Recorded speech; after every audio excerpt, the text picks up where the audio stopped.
నమస్తే. ఇన్నాళ్ళు నన్ను సపోర్ట్ చేస్తూ, ఎంకరేజ్ చేస్తూ మీ ప్రేమని నాకు అందిస్తున్న ప్రతి ఒక్కరికి కృతజ్ఞతలు. అలాగే ఈ వీడియో కూడా ఖచ్చితంగా మీకు ఉపయోగపడుతుంది. లైక్, షేర్ అండ్ సబ్స్క్రైబ్ చేసి మీ సపోర్ట్‌ని నాకు అందించండి. అలాగే ఈ వీడియో పట్ల మీకున్న అభిప్రాయాన్ని కామెంట్ సెక్షన్‌లో కామెంట్ చేసి తెలియజేయండి. ఇప్పుడు వీడియోని చూద్దాం. రైట్ స్వామి, వామాచారం అనే పద్ధతి ఒకటి ఉంది ఖచ్చితంగా. 5 రకాల మకారాలతో కూడా రకరకాల క్రతువులు చేస్తూ ఉంటారు. అది కోరికని సాధించుకోవటం కోసం, వాళ్ళు అనుకున్నటువంటి పని సత్వరమే అవ్వటం కోసం వామాచారాన్ని అనుసరిస్తూ ఉంటారు. ఎలా చూస్తారు ఆ ఆచారాన్ని? వామాచారం అంటే ఏమీ లేదమ్మా. ఇప్పుడు శాస్త్రీయంగా ఇంట్లో ప్రవేశించాలంటే సింహద్వారం ద్వారా ప్రవేశించాలి. అక్కడ సింహం ఉంటుంది. దానికి సింహాలు ఉంటాయి, సింహద్వారం ఉండాలి. ఆ సింహాలు ఉండే సింహద్వారం అంటే ఏంటంటే అందరూ చూస్తున్నారు అనేటటువంటి ద్వారం ఏదైతే ఉందో అది వీధి ముఖంగా ఉంటుందో అది సింహద్వారం. అంటే సింహం అంటే ఏమీ లేదు, ఏ హింస జరగకుండా ఉండేటటువంటి ద్వారం. అంటే ఏ దొంగ అయినా ప్రవేశిస్తే ఊళ్ళో అందరికీ తెలుస్తుంది కాబట్టి అది సింహద్వారం. అదే వంటగదిలోంచి దొడ్డిదారిలోంచి వచ్చేస్తే నువ్వు గట్టిగా వెనకాలే ఉంటావు. ఈ గదులన్నీ దాటుకు రావక్కర్లేదు. ఇల్లాలు ఇంట్లో వెనకాల వంటగదిలో ఉంటుంది. కాబట్టి ఈజీగా ఇంట్లో ఉన్న ఇల్లాలను ఎత్తుకుపోవడం అనే లాంటిది వామవతారం, వామాచారం అనేటటువంటిది.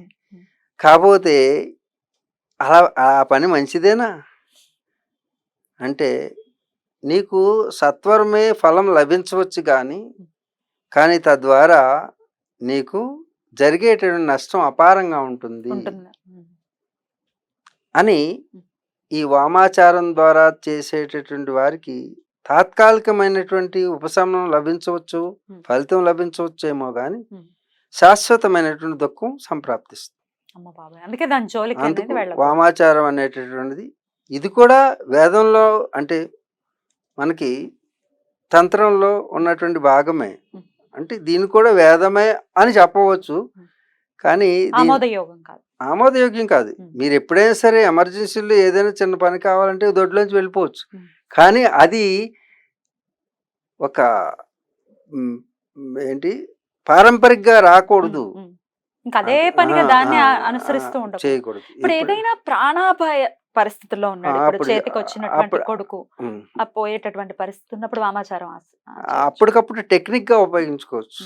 అంతేగాని డబ్బు రావడం కోసం, అధికారం రావడం కోసం ఎప్పుడు స్వార్థంగా అది వామాచారమైన దక్షిణాచారమైన నువ్వు స్వార్థం కోసం చేసే ఆచారం ఏదైనా సరే అపచారమే. ఇప్పుడు ఇన్ని సంవత్సరాల్లో ₹1 ఇంతమంది నాయకులు, ఇంతమంది దేశ నాయకులు, ప్రపంచ నాయకులు, 32 దేశాల నాయకులు నాకు తెలుసు.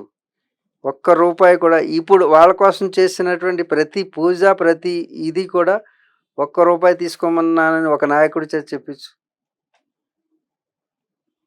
ఒక శిష్యుడితో చెప్పించు.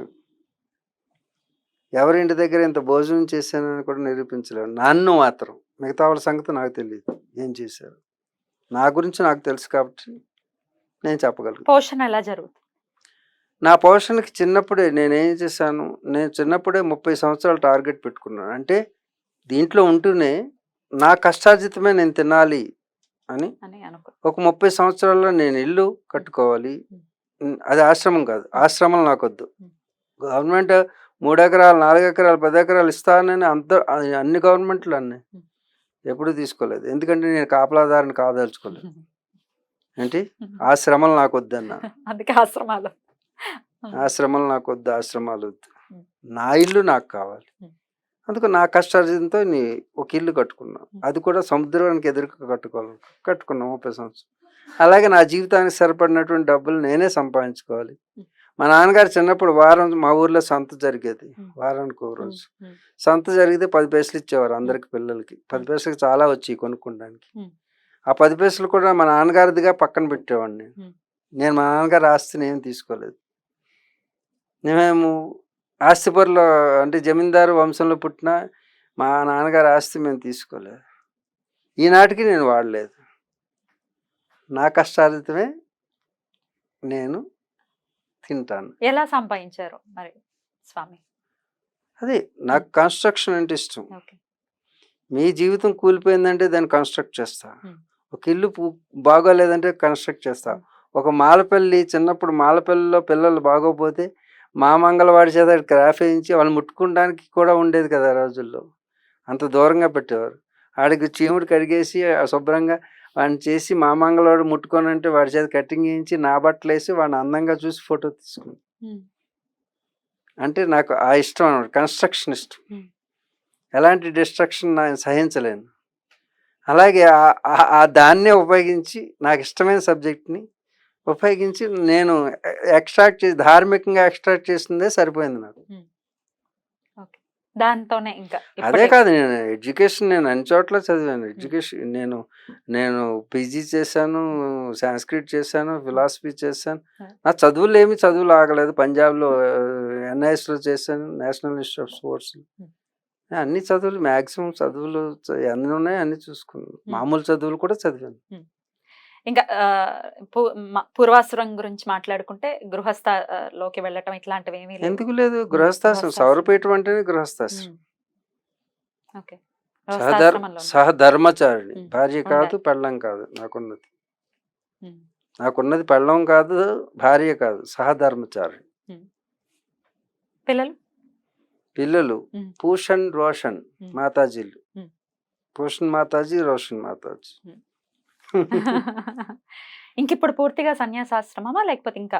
ఎప్పుడు సన్యాసమే, బాల్యం నుంచి సన్యాసమే. అది గృహస్థాశ్రమం స్వీకరించినప్పుడు గృహస్థ ధర్మాన్ని ఎంతవరకు నిర్వర్తించాలో నన్ను ప్రతిరూపంగా ధారణ చేసేటటువంటి ధర్మచారిణి కావాలి. నన్ను గర్భం ధరించి నాకు పునర్జన్మనిస్తే నా తల్లి అవుతుంది, నా భార్య. ఇది గృహస్థాశ్రమం అంటే.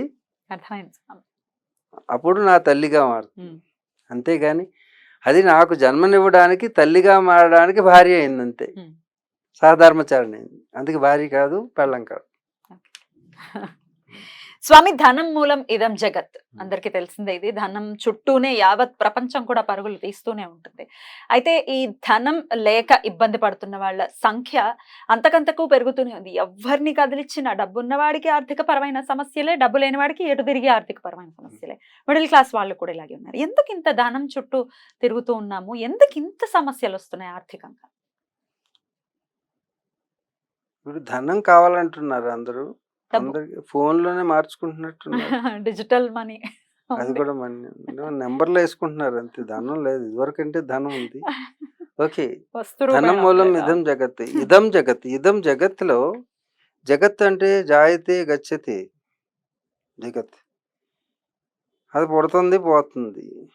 ఆ పుట్టుతుంది ఎందుకంటే పోవడానికి అని తెలుసుకుంటే అనవసరాలు, మనుషులు అనవసరాలకు గురికారు. ఇప్పుడు అవసరాల కంటే అనవసరాలు పెరిగినాయి. అందుకు ధనం అవసరం వస్తుంది. అర్థమవుతుందా? ఇది కొంతమంది వ్యాపారస్తులు, కార్పొరేట్ వ్యాపారస్తులు సృష్టించినటువంటి అలజడి. ఏంటి అలజడి? అలా ఎప్పుడు కూడా లెగుస్తుంది, పడిపోతుంది. ఇది కొంతకాలం ఈ సైకిల్లో నడుస్తుంది. తర్వాత ఎవరు విచారించాల్సిన అవసరం లేదు. ఈ ధనం అనేటువంటి ప్రధానంగా ఉండదు. ఇక ఇది పరాకాష్ఠకు చేరిపోయింది.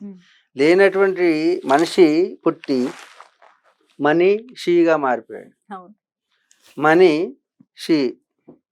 మనిషి అది కాదు. మనిషి ఎప్పుడు కూడా మనసుతో పనిచేసేవాడు, మనసుని కంట్రోల్లో పెట్టుకునేవాడు మనిషి. మనసుని కంట్రోల్లో పెట్టుకుంటే మనీషి అవసరం లేదు. అర్థమైందా? ఆ మనసుని కంట్రోల్లో పెట్టుకుంటూ యోగం, కంట్రోల్లో పెట్టుకోకపోవడం రోగం. కాబట్టి మనీ అవసరం లేదా అంటే అనవసరాలు తగ్గించుకుంటే అవసరం తగ్గిపోతుంది. ఇప్పుడు ప్రతి మనిషికి అవసరాల కంటే అనవసరాలు ఎక్కువైంది.